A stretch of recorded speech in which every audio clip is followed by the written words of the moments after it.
এই গাছের মাথায় দুটি বাদুড়ও দেখা যাচ্ছে। জুম করে দেখাচ্ছি, এই তো পাতার আড়ালে ঝুলে আছে।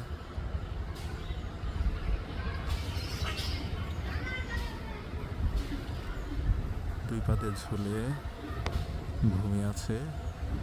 দিনের বেলা রোদের মধ্যে কিভাবে ঝুলে থাকে, এরা দিনের বেলা বের হয় না।